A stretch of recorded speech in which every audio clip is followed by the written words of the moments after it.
Hello friends, good morning. Welcome to आज के spoken English academy. मी आरती बाके एक नवीन व्हिडिओ घेऊन तुमच्या समोर आले आहे. पहिल्यांदा मराठीमध्ये फक्त 12 कडी होते, ज्याच्यामध्ये अ आ इ ई उ ऊ ए ऐ ओ औ अम आहा एवढे स्वर होते. पण त्याच्यानंतर परत 2 स्वर त्याच्यामध्ये ॲड केले गेलेले आहेत. एक आहे ॲ आणि दुसरा आहे ऑ. आज आपण बघणार आहे ॲ या स्वराबद्दल. ॲ ह्या स्वरासाठी आपण इंग्लिशमध्ये ए हाच काय करणार आहे, वोवल यूज करणार आहे. मराठीमध्ये जेव्हा आपण एखादा शब्द लिहिणार आहे तेव्हा त्याच्या डोक्यावर चंद्र येणार आहे. पण अशा प्रकारचे शब्द जे आहेत ते खूप कमी आहेत. फक्त चंद्राचे चंद्र आणि टिंब झाले. मराठीमध्ये खूप सारे शब्द आहेत. हा जो ॲड केलेला शब्द आहे तो ॲक्च्युली कशासाठी केलेला आहे तर इंग्लिशमध्ये भरपूर सारे असे शब्द आहेत ज्याच्यामध्ये एचा आपण स्वर वापरलेला आहे, पण उच्चार मात्र ॲ ने होतो. जसं ए फॉर ॲपल. ॲपल जेव्हा लिहित असतो तेव्हा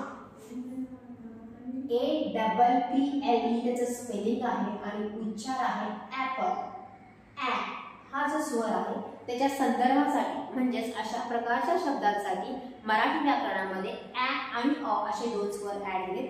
आज आपण ॲचे फक्त स्पेलिंग बघणार आहे जे इंग्लिशमध्ये यूज केलेले आहे. त्याच्यामध्ये ए हा स्वर यूज केला आहे ज्याचा उच्चार अ किंवा आ, जसं अगोदरच्या व्हिडिओमध्ये आपण बघितलेलं आहे की अ साठी आपण ए वापरतो, आ साठी आपण ए वापरतो. तसंच अ किंवा आ साठी ए जसं वापरलं गेलं तसंच ॲ ह्या स्वरासाठी सुद्धा आपण ए हा वोवल यूज केलेला आहे. त्याची फक्त आपण एक्झाम्पल बघणार आहे. स्पेलिंग तयार करणं ह्याच्यात काहीच नाहीये, कारण हे ऑलरेडी स्पेलिंग तयार केलेले आहे. स्पेलिंग तयार कधी करतो जेव्हा काही नाव असेल, गाव असेल किंवा एखाद्या आडनावाचं स्पेलिंग करायचं असेल तर स्पेलिंग मेकिंग आपण बघितलेलं होतं. पण इथे ऑलरेडी या उच्चाराचे इंग्लिशमध्ये शब्द तयार आहेत. फक्त आपण त्याने काय करणार, लिस्ट तयार करणार. त्याच्यामध्ये काही शब्द मी लिहून ठेवलेले त्याचे उच्चार कसे होतात ते आता बघूया. जसं की ए फॉर ॲपल आपण आताच बघितलेलं आहे, उच्चार ॲचा होतो.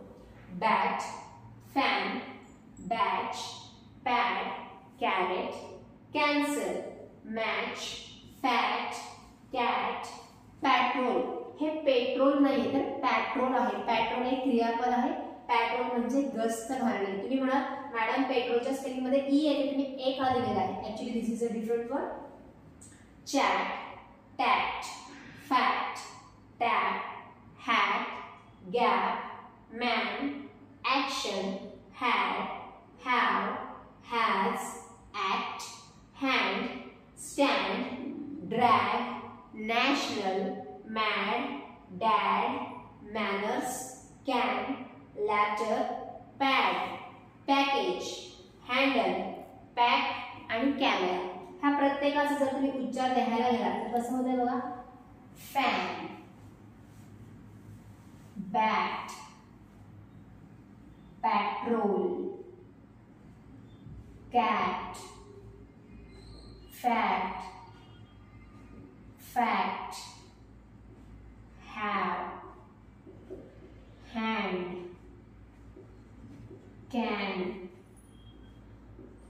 हॅड. म्हणजे प्रत्येक ठिकाणी जिथे जिथे ए आहे वापरलेला आहे त्याच्या अगोदरचा जो काही कॉन्सोनंट आहे त्याच्या प्रत्येकाच्या डोक्यावर काय आलेला आहे, चंद्र आलेला आहे.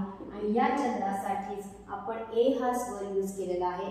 ॲ या अर्थाने मराठीमध्ये असे शब्द नाहीयेत जसं आपण अ आ ई चे स्पेलिंग तयार केलेले आहेत तसे सगळे इंग्लिशमध्ये आहेत. त्यामुळे इंग्रजी जेव्हा वाचत असतात त्याच्यामध्ये अ चा जर स्वर तुम्हाला दिसला तर एकतरी अ उच्चार होणार आहे, एकतरी आ उच्चार होणार आहे आणि आता जे बघतोय ॲ उच्चार होणार आहे. अजून ह्याचे खूप सारे उच्चार होतात ते पण वेगवेगळ्या व्हिडिओमध्ये बघणार आहे. आजचा व्हिडिओ खूप छोटा आहे. ॲ ह्या संदर्भामध्ये आपण अ हा स्वर वापरतो. या अ चा वापर करून आपण कोणकोणते शब्द घेऊ शकतात यातले थोडेसेच मी लिहिलेले आहेत. एवढी मोठी इंग्लिश वास्ट लँग्वेज आहे, त्याच्यात एवढे शब्द आहेत असं नाही. मी फक्त थोडेसे शब्द दिलेले आहेत की उच्चार कसा ॲचा झालेला आहे हे बघण्यासाठी. At the time of reading, at the time of writing तुम्हाला तिथं अटेन्शन द्यायचं आहे आणि मग तुम्हाला त्या शब्दांची लिस्ट तयार करायची आहे.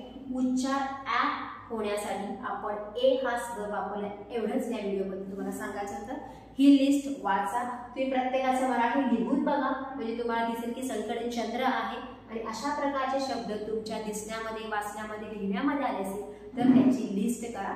दिस इज फॉर टुडे. थँक्यू.